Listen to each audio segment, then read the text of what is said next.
Hi, my name is Renee Riley, and I've been a programmer for a very long time. I wanted to give you an opportunity to learn COBOL programming, use the skills that you may already have to develop using COBOL to help move companies off of such an obsolete architecture. I was a COBOL programmer for many years.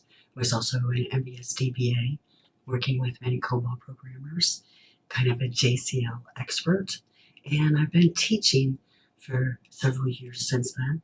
So right now I teach C# and Java programming, as well as a little bit of Python.